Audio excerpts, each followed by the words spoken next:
Hello बच्चों, आज हम लोग कोऑर्डिनेट ज्योमेट्री का जो न्यू सिलेबस ऐड हुआ है उसका सेकेंड लेक्चर करने जा रहे हैं। कल फार्मूला हम लोग देखे थे डिस्टेंस फार्मूला का, राइट। उस पर प्रॉब्लम भी सॉल्व किए थे हम लोग। क्वाड्रेटरल का भी देखे थे, 4 कोऑर्डिनेट्स दिए हुए थे। चेक करना है कि विच टाइप ऑफ क्वाड्रेटरल।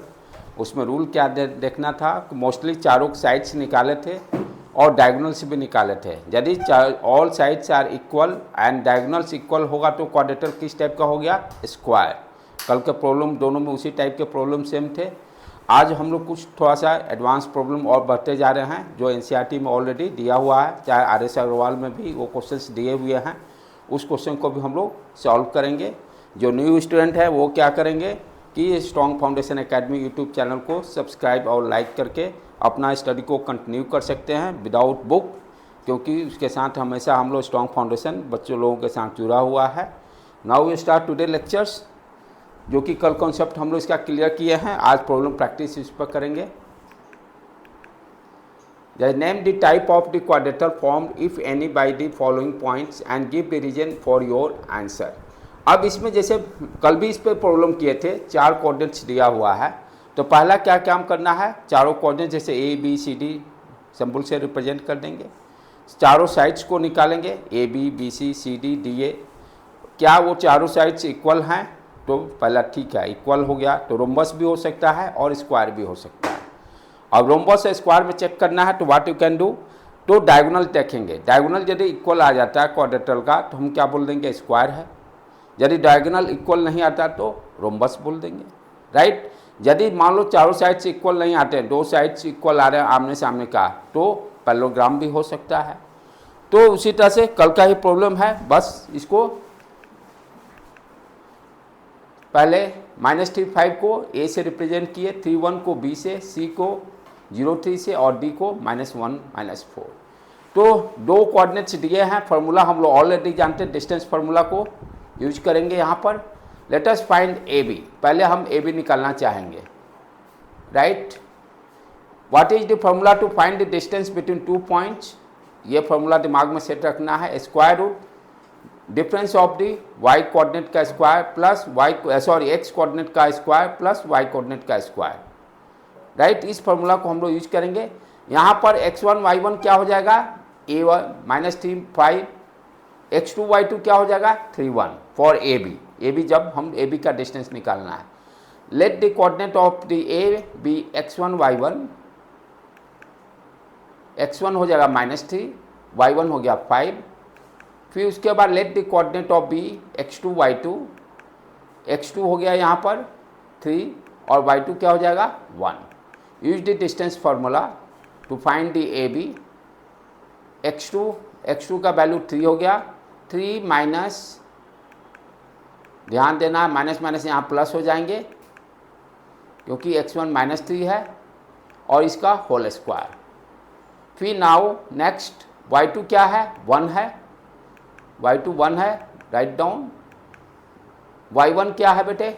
ध्यान से देखो, y1 है 5, इसका स्क्वायर। अब इसके बाद इसको सॉल्व करना है, ये सॉल्व करने का काम आपका है। तो इस तरह से इसको सॉल्व करते हुए व्हाट यू कैन गेट 2√3। तो ए बी मेरा कितना आ गया? 2√3। उसके बाद अब बी सी नेक्स्ट कैलकुलेट करेंगे अगेन। बी सी का coordinate, let's find B C. What is same formula. अब यहाँ पर x1 y1 क्या हो जाएगा? बी को हम x1 y1 कंसिडर कर लेंगे। x1 हो जाएगा यहाँ पर, अच्छा x2 y3 y1 हो गया 1। नाउ सी को x2 y2 मान लेंगे। x2 यहाँ पर 0 है, y2 3 है। Use the formula to find सारे डाटा को। यहाँ यही है, सावधानी बरतना है कि डाटा एंट्री सावधानी से कीजिएगा ये, क्योंकि ये 100% क्वेश्चन बनने, इसमें कहीं दिमाग ज़्यादा लगाना नहीं है, सिर्फ कैलकुलेशन पर ध्यान देना है। प्रॉब्लम में कोई खास नहीं है, एक ही फार्मूला है। यहाँ पर आप देखिए बी सी कितना आ गया? √13, ए बी 2√13। यहीं से क्लियर दिखाई दे रहा है इक्वल नहीं है, लेकिन हमें सब निकालना होगा क्योंकि टाइप बताना ना कौन सा टाइप का क्वाड्रेटरल है। सी उसी तरह से फाइंड सी और सी डी निकालने के लिए अगेन डी को x2 y2 मान लीजिए, सी को x1 y1 मान लेंगे। यूज द फार्मूला डाटा सारा एंट्री कीजिए बेटे।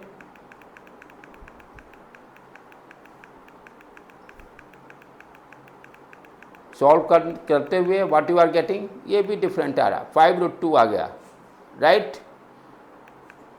उसी तरह से नेक्स्ट AD, तो यहाँ पे AB आ गया 2√3, BC आ गया √3 और CD 5√2। Now find AD। AD में हो गया आपका x1 y1 -3, 5 ले लेंगे, और x2 y2 -1 -4। सारा डाटा को एंट्री कीजिए। फिर डिस्टेंस फार्मूला में x कोऑर्डिनेट का डिफरेंस का स्क्वायर प्लस y कोऑर्डिनेट का डिफरेंस का square. Now solve it.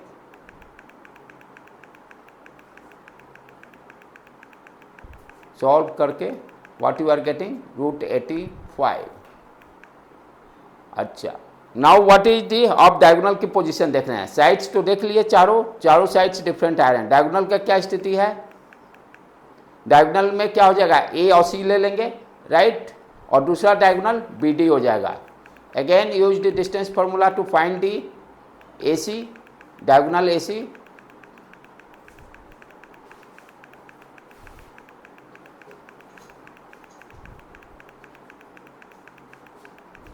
Solve करते जाइए, √13 आ गया, ओके। फिर उसके बाद AC प्लस BC करने पर AB आ रहा, AC माइनस, तो एक चीज़ ध्यान देने का है, कॉन्सेप्ट आगे हम लोग सीखेंगे कि यदि 3 पॉइंट्स दिए हुए हैं, जैसे मान लो A और B और C 3 पॉइंट्स दिए हुए हैं, और नेक्स्ट प्रॉब्लम जो हम लोग करने जाएंगे, चेक करना होगा तीनों पॉइंट कोलिनियर है कि नहीं। कोलिनियर होने के लिए क्या चाहिए, एक ही स्ट्रेट लाइन पर आना चाहिए, एक ही स्ट्रेट लाइन पर। जैसे यहाँ पर मान लो एक कोऑर्डिनेट A हो गया, एक कोऑर्डिनेट A हो गया, ये 3 कोऑर्डिनेट दिया हुआ। कोलिनियर करने मतलब तीनों का तीनों एक स्ट्रेट लाइन पर आना चाहिए। रूल्स क्या करता है, जब कोलिनियर चेक करना है, 2 छोटे छोटे टुकड़े को पहले कैलकुलेट कर लीजिए। जैसे मान लीजिए A है, B है, C है, first find AB BC। AB plus BC को ऐड करने पे क्या AC मिल रहा है, यदि मिल जाएगा तो कोलिनियर होगा। रूल क्या है आपका, A और B और C कोलिनियर होने के लिए ये छोटे जो स्मॉल सेगमेंट हैं उसका ऐड बड़े सेगमेंट के बराबर यदि आ गया तो हम क्या बोलेंगे, तीनों पॉइंट्स कोलिनियर हैं, तीनों पॉइंट्स कोलिनियर। तो यहाँ देख रहे हैं सारे डिफरेंट हैं, तो लेकिन एक चीज़ हम क्या देख रहे हैं कि आपका कि AB यानी AB प्लस BC चाहे AC क्या है, AC प्लस BC जिसके बराबर किसके बराबर आ जा रहा, ये देखो AC आया ना √13, तो AC प्लस BC AB के बराबर आ रहा है। It means what you can say, A और CB, A C और B ये तीनों कोलिनियर हैं, तो क्वाड्रेटल हो ही नहीं सकते हैं। कोलिनियर होने के बाद क्वाड्रेटल होने की कोई चांसेस नहीं है। तो ये इस तरह से आपको ध्यान देना है। क्योंकि रीजन क्या दीजिएगा, यहाँ पर छोटा 2 टुकड़ा, ये देखिए एक BC और AC दोनों को ऐड करेंगे तो किसके बराबर आ जाएगा, AB के बराबर आ जाएगा। BC प्लस AC को ऐड करेंगे तो किसके बराबर आएगा, AB के बराबर। √13 है BC और AC भी √13 है, तो √13 प्लस √13 क्या देगा, 2√13 AB के बराबर। मैंने बताया थी कोलिनियर चेक करने के लिए छोटे छोटे सेगमेंट का डिस्टेंस निकाल, जैसे ABC, first find AB, then find BC, then find large segment AC। क्या ये छोटे छोटे जो सेगमेंट को सम करके AC के बराबर यदि आ जाएगा तो हम क्या बोलेंगे, ABC कोलिनियर है। जैसे आगे के प्रॉब्लम में हम लोग देखेंगे नेक्स्ट मॉड्यूल में। अब ये देखिए यहाँ पर थोड़ा सा क्वेश्चन का पैटर्न हम लोग चेंज किए। Find the value of y for which the distance between point PQ is 10 unit. अब 2 कोऑर्डिनेट दिया हुआ है, इसमें से एक कोऑर्डिनेट फाइंड आउट करना है, लेकिन दोनों कोऑर्डिनेट का डिस्टेंस दिया हुआ है 10 है, यानी PQ का डिस्टेंस 10 दिया हुआ है, और आपको कह रहा फाइंड दी y। अभी तक क्या देख रहे थे, कोऑर्डिनेट्स दिया रहता था, डिस्टेंस निकालने रहते थे। अब क्या है, डिस्टेंस दे दिया है और दोनों कोऑर्डिनेट में से एक कोऑर्डिनेट नहीं दिया हुआ है, और कहता find the value of y। तो पहला वही ठीक, पहले डिस्टेंस फार्मूला यूज करेंगे। इसके लिए भी राइट डाउन PQ डिस्टेंस दिया हुआ, PQ का डिस्टेंस दिया हुआ 10 यूनिट, राइट। तो first right the P Q, what is the formula, distance formula use कीजिए। Let the coordinate of P be x1 y1 मान लेंगे और q को x2 y2। x1 कितना हो गया 2, y1 -3 और देन q को हम x2 y2 कंसिडर कर लेंगे। x2 हो गया 10 और y2 y। Now right the P Q x2 - x1 का होल स्क्वायर, डाटा को एंट्री कीजिए इसमें सारे data 1 by 1।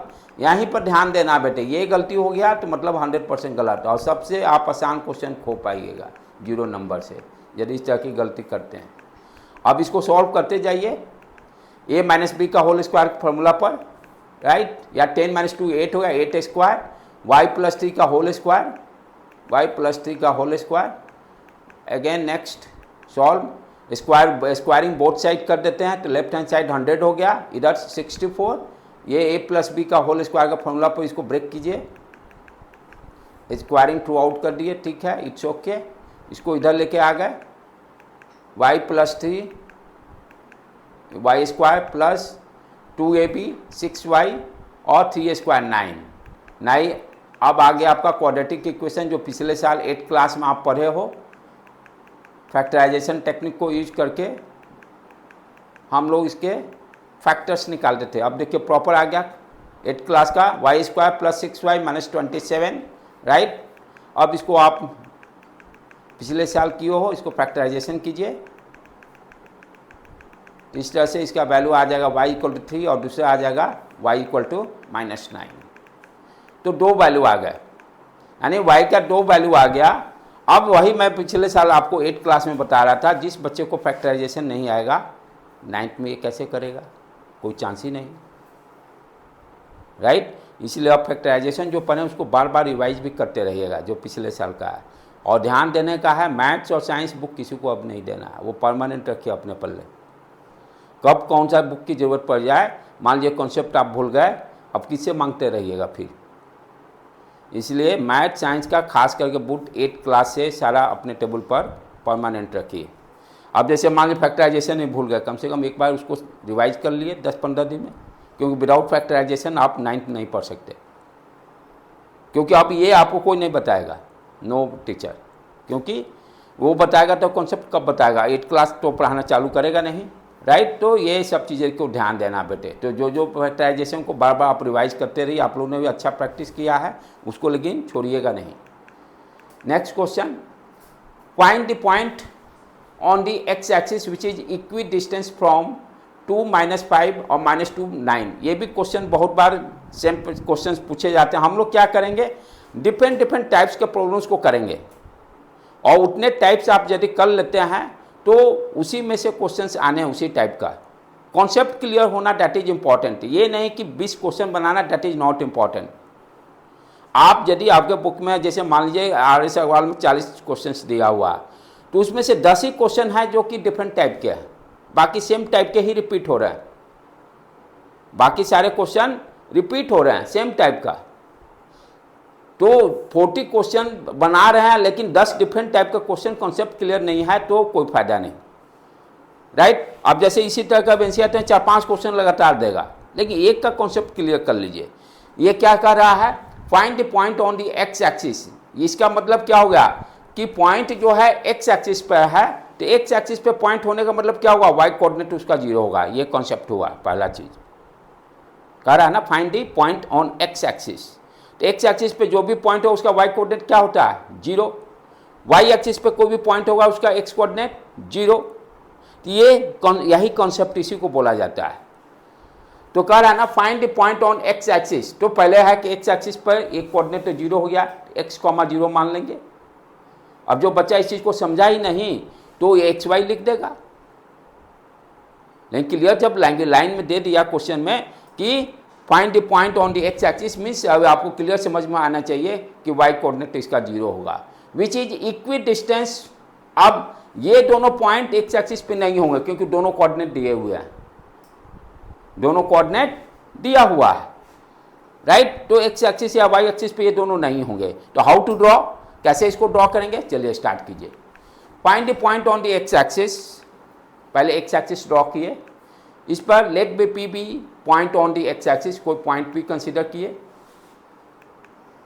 Which is equidistance from 2 -5 और -2 9, कोई दो पॉइंट्स, ये दोनों पॉइंट ए और बी कंसिडर किए, ए पॉइंट ले लिए, ठीक है, दूसरा बी पॉइंट लिए।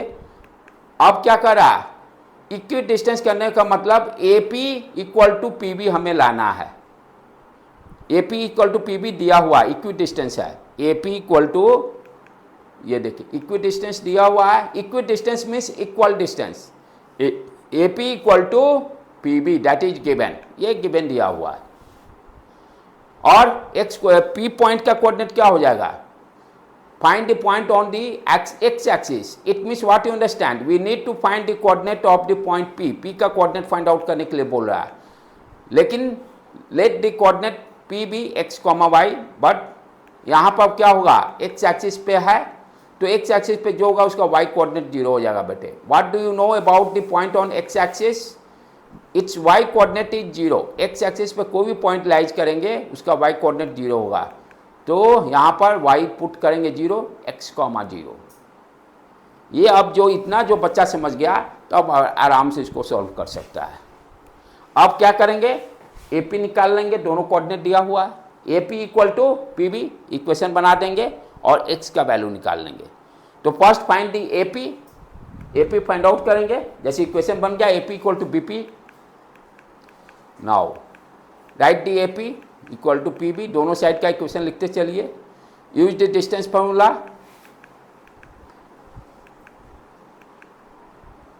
ए को हम लोग x1 y1 कंसिडर कर लेते हैं, x1 2 हो गया, y1 -5, x2 p को x2 y2 कंसिडर कर लेते हैं, x2 equal to x, y2 equal to 0, by distance formula वहाँ वैल्यू सारा रखते जाएंगे। अब x -2 का होल स्क्वायर,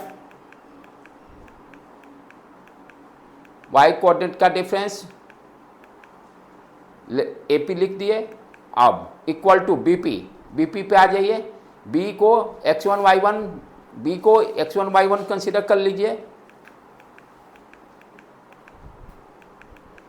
x1 हो गया -2, y1 9, x2 y2, p को कंसिडर कर लेंगे, सारा डाटा को एंट्री को आराम से कर लीजिए। अब उसके बाद क्या करेंगे, स्क्वायरिंग बोथ साइड, रूट हटाना है, स्क्वायरिंग बोथ साइड करेंगे, रूट गायब हो जाएगा। अब सॉल्व करने का सिर्फ है काम, इसको सॉल्व, स्क्वायर रूट दोनों साइड से हट गए, यहाँ x -2 को सॉल्व करना है, a -b, सब वो सब फॉर्मूला आप टेस्ट पे रहना चाहिए, ये नहीं कि a -b का होल स्क्वायर भूल गए, a + b का होल स्क्वायर भूल गए, a² - b² का भूल गए तो मैथ पढ़ना बेकार है। चलो a - b का whole square, x² - 4x 2ab, b² 4 हो गया 25, इधर भी a + b का होल स्क्वायर का फॉर्मूला यूज कीजिए, x² + 4x + 4, ये 9 का 81 हो गया। अब इसको सॉल्व करना है, x² कट गया बोथ साइड से, x को एक साइड कलेक्ट कर लीजिए और कांस्टेंट टर्म को एक साइड, कैसे -4 है, इधर क्या है -4 है, साइन सेम है, पर उससे मतलब साइन भी तो देखना है, ऐसे कि यही सब तो बिग मिस्टेक है। तो साइन क्या है दोनों का, पॉजिटिव है, कट गया, यहाँ क्या है, दोनों का साइन देखिए क्या है, अरे भाई ये क्यों कटा, दोनों का साइन पॉजिटिव है, 4x का साइन क्या है, निगेटिव, उसको काट लेंगे, उसका कोई बात नहीं, 4x -4x नहीं ना कटेगा, उसको डोंट वरी, हाँ वो आप अपने हिसाब से वो सॉल्व कर सकते हैं, उसके लिए कोई टेंशन नहीं, लेकिन यही सब सावधानी बरतने हैं, ये सब गलती करने पर ये x = -7, तो ये इस तरह के क्वेश्चन सेम टाइप के क्वेश्चन 4-5 रिपीट हुए हैं आर सवाल, तो ये क्वेश्चन आपको सॉलिड पता होना चाहिए, अब नहीं कि 4-5 सेम टाइप का प्रैक्टिस करें, वो अब बहादुरी नहीं है, सेम टाइप का क्वेश्चन है, एक को बना कर लिव इट, जब सेकेंड टाइम रिवीजन करेंगे दूसरा वालों को टैकल करेंगे, राइट बेटे। तो इस तरह से हमको आर सवाल को भी फॉलो अप करना है, पहले हर क्वेश्चन बना, क्योंकि अब क्वेश्चन हूबहू आने नहीं है तो बेवकूफ़ी है, हाँ एक देखे रिपीट हो रहा है उसको छोड़ के अगले बार मार्क कर लीजिए, इस बार एक इसके ये बना ले, अगले बार जब रिवाइज करेंगे तो दूसरा वाला बनाएंगे, क्योंकि टाइम वेस्ट भी नहीं करना है, बहुत सारे सब्जेक्ट्स पढ़ने भी हैं, इसलिए टाइम को भी ध्यान रखना है। चलो नेक्स्ट। अब यहाँ पे देखिए सेम क्वेश्चन है, इसको फास्टली करेंगे हम लोग। If q equal to 0,1 is equidistance from p and r, find the value of x। तो इसको फास्टली करते हैं, आप इसको रिवाइज कीजिएगा आप लोग। राइट बेटे, q = 0,1 सेम क्वेश्चन है, इसलिए इसको हम लोग फास्टली यहाँ भी pq इक्वल टू QR कर देंगे। pq equal to QR equation form distance formula use कर लेंगे। ये आपके प्रैक्टिस के लिए रहेगा।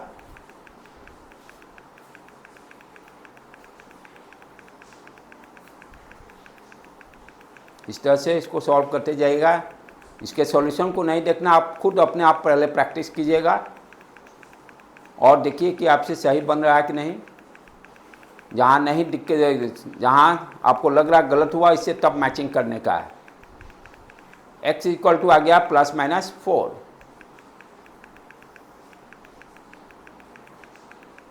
उसी तरह से पहले x का वैल्यू निकालना है, देन डिस्टेंस भी निकालना है, दोनों काम करने हैं। x का वैल्यू भी निकालना है, देन डिस्टेंस निकालना है उसके बाद। ये नहीं कि x का वैल्यू निकाल के आप छोड़ दिए। Find the distance QR and PR also.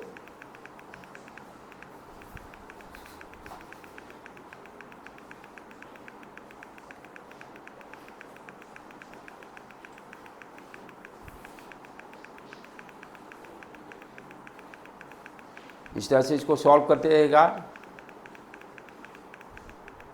Practice के लिए होमवर्क ये आपका रहेगा। राइट बेटे, हाँ। नेक्स्ट अब आगे देखें हम लोग।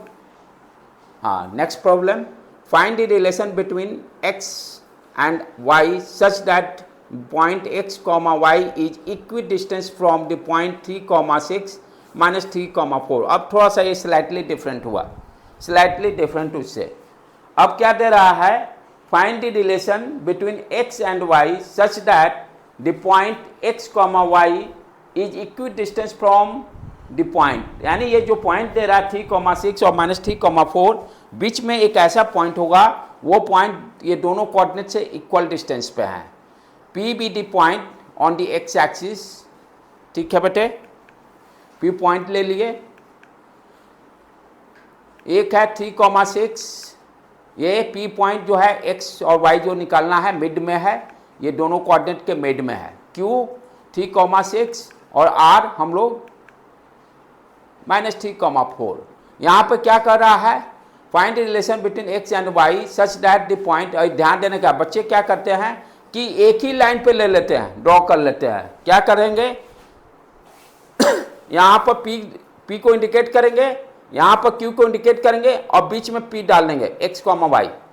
जैसे ये है ना Q और R, Q को यहाँ पर स्ट्रेट लाइन ड्रॉ करेंगे। गलती देखिए क्या करते हैं, मोस्टली बच्चे करेंगे, कोलिनियर जैसा उसको कर देते हैं, एक ही स्ट्रेट लाइन पे तीनों पॉइंट डाल लेते हैं ड्रॉ करके। Q को यहाँ रखे, R को यहाँ रखे, बीच में P दिए, ये कहेंगे ये इक्वल है, ये इक्वल है। डायग्राम आपका गलत, आंसर मिल जाएगा लेकिन डायग्राम गलत, क्योंकि एक लाइन पे तीनों है ही नहीं, तीनों कोऑर्डिनेट्स एक लाइन पर तीनों कोऑर्डिनेट्स है ही नहीं। तो ये डायग्राम बच्चे यहाँ पर गलती करते हैं। आंसर तो आ जाएगा लेकिन डायग्राम गलती होने के कारण शुरू में ही आपको 0 नंबर डाल देगा। डायग्राम के बिना कैसे आप सॉल्व कर रहे हैं, आपको प्रॉपर सारा स्टेप बना। आप अपने आप तो इतना ज्ञानी नहीं है ना कि बिना डायग्राम का सब आप लिख दीजिए x1 y1 ये है, x2 y2 ये है। राइट, तो ये जो गलती हो रही है वो चीज़ भी मैं बताते जा रहा हूँ जहाँ पे गलती होते बच्चे को। तो ये कभी भी गलती कहीं नहीं करने का, Q को यहाँ पर लिख देने का है और R को यहाँ पर लिख देना है। प्रोसेस तो आपको लेके आ जाइएगा लेकिन डायग्राम गलत होने का 0 नंबर डालेगा, क्योंकि शुरू में जब गलती हो गया तो बाद में कोई टीचर चेक नहीं करेगा। तो Q और R को नीचे या ऊपर ड्रॉ कर सकते हैं, उसके लिए कोई दिक्कत नहीं है। Q और R लिख दिए। तो यहाँ पर हमें क्या दे रहा है, इक्वी डिस्टेंस कहने का मतलब कि PQ equal to QR, PQ equal to QR, PQ equal to QR। यहाँ पे वही सेम अप्रोच, अगेन रिलेशन बताना x और y के बीच में, वही सारा चीज़ प्रोसेस करेंगे हम लोग यहाँ भी। डिस्टेंस फार्मूला का यूज करके पहले पी क्यू फाइंड आउट करेंगे, x1 y1 x और y हो गया, ये x2 y2 हो गया, यूज दी डिस्टेंस फार्मूला। उसी तरह से आप पी आर को भी लिखिएगा बेटे। आपके 9th का ये जो ऐड किया है बहुत ही आसान चैप्टर है, स्क्वायरिंग बोथ साइड।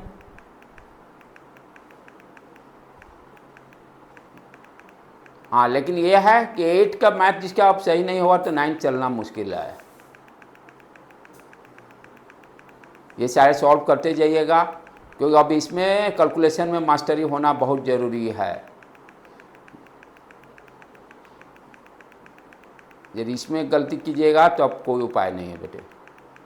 तो इस तरह से आपका रिलेशन जो आ गया, थोड़ा सा बैक, क्या रिलेशन आ गया एक्स वाई में, 3x plus y minus 5 equal to 0, 3x plus y minus 5 equal to 0, यही आपका रिलेशन हो गया। तो सेम टाइप का लगभग थोड़ा सा स्लाइटली डिफरेंट प्रॉब्लम्स देख रहे हैं। अब सेक्शन फार्मूला पे आ जाए हम लोग। यहाँ पर थोड़ा सा आप कॉन्सेप्ट पहले पूरे फोकस करना हम लोग को कॉन्सेप्ट पर ही, राइट, कॉन्सेप्ट पे ही पूरा फोकस करना है। कॉन्सेप्ट आपका क्लियर है तो प्रॉब्लम आसानी से आप बना सकते हैं, कॉन्सेप्ट क्लियर नहीं है तो कोई प्रॉब्लम बना नहीं पाइएगा। सेक्शन फार्मूला क्या कर रहा है, ध्यान से समझिए। कंसीडर सेगमेंट ए बी, एक सेगमेंट ए बी कंसीडर किए हैं। उसके बाद लेट ए का कोऑर्डिनेट दिया हुआ है x1 y1, बी का कोऑर्डिनेट दिया हुआ है x2 y2, और consider the point P on segment A B के सेगमेंट पे ही एक P पॉइंट कंसीडर कर रहे हैं, ठीक है। और गिवन क्या दिया हुआ है यहाँ पर, P जो पॉइंट है, P divides the segment A B internally in the ratio, यानी P क्या कर रहा है, एक रेशियो, जैसे ये दे देगा AP अपॉन PB दिया हुआ है, AP अपॉन PB दिया हुआ है, यानी रेशियो का फॉर्म में क्या दिया हुआ है, AP यानी दे रहा है ना, a ratio internally in the ratio AP is to PB, तो इसको हम क्या लिख सकते हैं, AP upon PB is given, AP upon PB is given. Let P point coordinate को x, y मान लिए, ठीक है। x और y कोऑर्डिनेट हमें फाइंड आउट करना है। अब ध्यान से, ये रेशियो किस फॉर्म में दिया, m is to n, m is to n करना, AP डिवाइडेड बाई PB क्या है, m by n, AP divided by PB क्या है, m बाई n। तो इस m को आप यहाँ लिख दीजिए और n को यहाँ लिख दीजिए, ठीक है। AP divided by PB that is given m is to n। गलती से बचने के लिए क्या करेंगे, AP को यहाँ m इंडिकेट करेंगे और PB को n यहाँ इंडिकेट करेंगे, राइट। उसके बाद देखिए अब इसका फॉर्मूला क्या है, AP divided by AP is to PB that is given M1, जैसे यहाँ पर M1 M2 जनरलाइज ले लिया, कोई बात नहीं, M इज टू N भी ले सकते हैं, नो प्रॉब्लम, ठीक है। यानी अब अकॉर्डिंग टू गिवन M1 यहाँ लिख दिए, M2 यहाँ लिख दिया, यानी AP divided by PB that is given M1 divided by M2। चलो सेक्शन फार्मूला क्या करा, अब ध्यान से दो। Now let us understand the formula for finding the coordinate. तो गिवन क्या क्या दिया हुआ, एक स्ट्रेट लाइन है, स्ट्रेट लाइन में A का कोऑर्डिनेट गिवन है, B का कोऑर्डिनेट गिवन है, और जो P पॉइंट है, P पॉइंट जिस इस स्ट्रेट लाइन पे जहाँ है इसका रेशियो दिया हुआ है। ये P पॉइंट क्या कर रहा है, इस स्ट्रेट लाइन को एक डिवाइड इस तरह से कर रहा है रेशियो के फॉर्म में। AP upon PB is given, हमें कहता है फाइंड द कोऑर्डिनेट P, यानी x और y का कोऑर्डिनेट निकालना है।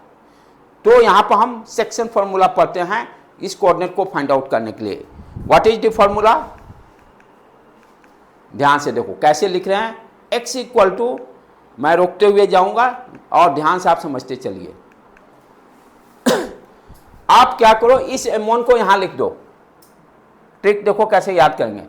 M1 को यहां लिख देंगे, M1 का यानी क्या, कौन सा कोऑर्डिनेट लिख रहे हैं, x coordinate, M1 multiply by x2, ठीक है, M1 मल्टीप्लाई बाई x2। चलो देखते चलो कैसे लिखते हैं, M1 मल्टीप्लाई बाई x2, यानी यहाँ M1 लिख दो, यहाँ M2, ए से M1 को इससे मल्टीप्लाई करना उल्टा, और M2 को x1 से मल्टीप्लाई, x कोऑर्डिनेट में सिर्फ x कोऑर्डिनेट ही रहेंगे, x1 और x2, राइट। क्या करें, m जो इधर लिखे इसके ठीक उल्टा x2, M M1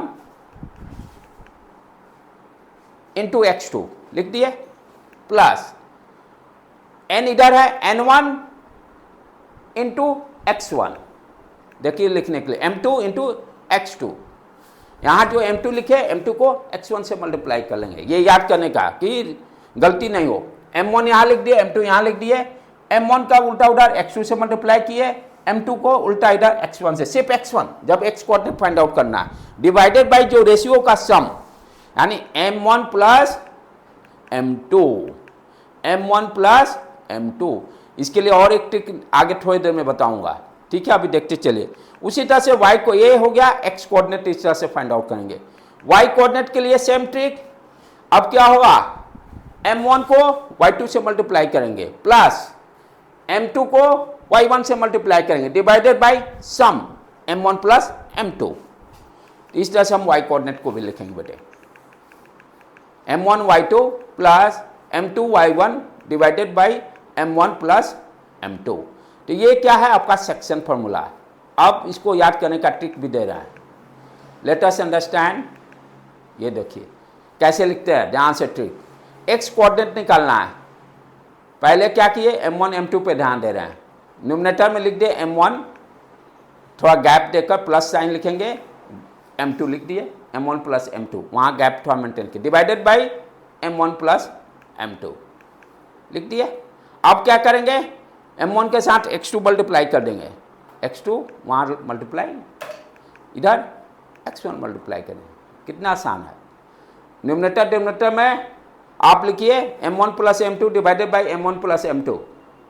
m1 यही ध्यान देना, m1 के साथ दूसरा कोऑर्डिनेट x2 2 वाला अटैच करेंगे, और फिर m2 के साथ x1 करेंगे मल्टीप्लाई। सिमिलरली उसी तरह से y के लिए भी क्या कीजिएगा, m1 प्लस m2 पहले लिखिए, divided by m1 plus m2, और m1 को किससे मल्टीप्लाई करेंगे, y2 से, y2 से मल्टीप्लाई करेंगे ये y1। इस तरह से आपका सेक्शन फार्मूला याद कर सकते हैं। तो आज सेक्शन फार्मूला पे यहीं पर रहने देंगे, सारे प्रॉब्लम को सॉल्व कर लीजिए बेटे, और कल नेक्स्ट लेक्चर करेंगे। Thank you to all of you.